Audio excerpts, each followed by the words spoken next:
அனைவருக்கும் வணக்கம். கோவையிலிருந்து உங்கள் அன்பு சகோதரன், இந்துஸ்தான் மக்கள் சேவா இயக்கத்தினுடைய நிறுவன தலைவர் லோட்டஸ் மணிகண்டன்.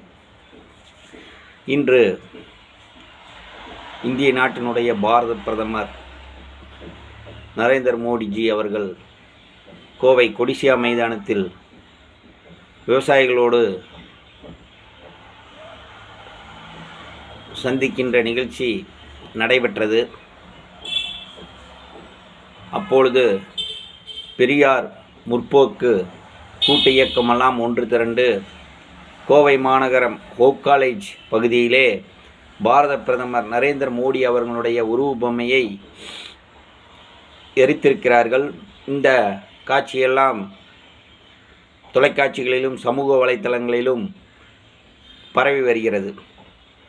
பாரத பிரதமர் நரேந்திர மோடி கோவை வருகிறார் என்று கூறி அவனாசி ரோடு விமான நிலையம் பகுதியிலே கடந்த ஒரு நாட்களுக்கு முன்பே பலத்த பாதுகாப்பு ஏற்பாடுகள் செய்யப்பட்டுள்ளதாக பல்வேறு செய்திகள் ஊடகங்கள் வாயிலாகவும் சமூக வலைத்தளங்கள் வாயிலாகவும் வெளியே வந்தது. அந்த வழியாக பொதுமக்கள் செல்வதற்கு நிறைய கட்டுப்பாடுகள் விதிக்கப்பட்டிருந்ததாகவும் செய்திகள் வந்தது. அனைத்தையும் காவல்துறையினருடைய கட்டுப்பாட்டுக்குள் கொண்டு வந்திருப்பதாகவும் செய்திகள் வந்தது.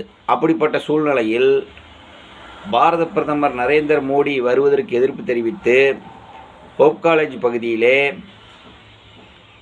தந்தை பெரியார் திராவிட கழக பொதுச் செயலாளர் கு ராமகிருஷ்ணன், திராவிட தமிழர் கட்சியைச் சேர்ந்த வெண்மணி, ஆதித்தமிழர் பேரவையைச் சேர்ந்த ஆதிமான், நேருதாஸ், காங்கிரஸ் கட்சியைச் சேர்ந்த கவுன்சிலர் காயத்ரி, இப்படிப்பட்டவர்களெல்லாம் ஒன்று திரண்டு கருப்பு கொடி காட்டி ஒரு போராட்டத்தை நடத்தியிருக்கிறார்கள்.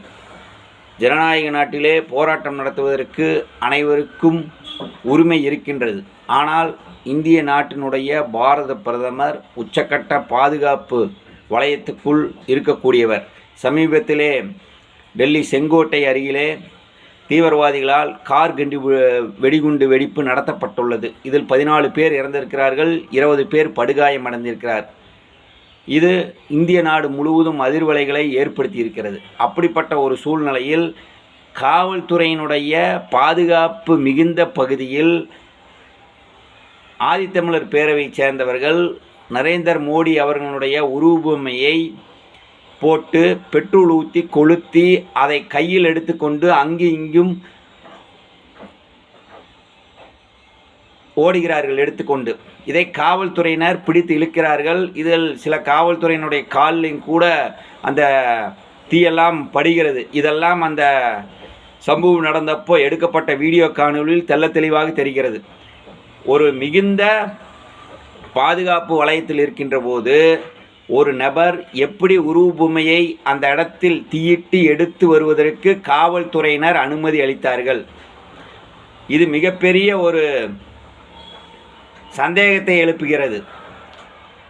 ஒரு பாதுகாப்பு வளையத்துக்குள் ஒரு நாட்களுக்கு முன்பே அந்த பகுதியெல்லாம் கொண்டு வரப்பட்ட பிறகு அந்த இடத்தில் இவர்கள் பெரியார் கூட்டமைப்பை சேர்ந்தவர்கள் ஆர்ப்பாட்டம் நடத்துகிறார் என்பது காவல்துறைக்கு தெரிந்திருந்தும் ஒரு உருவபொம்மையை காவல்துறை இருக்கின்ற இடத்துக்கு அருகிலே ஒரு காருக்கு முன்பாக அந்த உருவபொம்மையை போட்டு அவர் சீமனை ஊற்றி பற்ற வைத்து கொண்டு எடுத்துக்கொண்டு ஓடுகிறார். இதற்கு எப்படி காவல்துறையினர் அனுமதி அளித்தார்கள் என்பது தெரியவில்லை. இது வியப்பாக இருக்கிறது. உடனடியாக உருவபொம்மையை எரித்த நபர்கள் மீதும் பாரத பிரதமர் வருவதற்கு எதிர்ப்பு தெரிவித்து கருப்பு கொடியை காட்டிய நபர்கள் மீதும் கோவை மாநகர காவல்துறை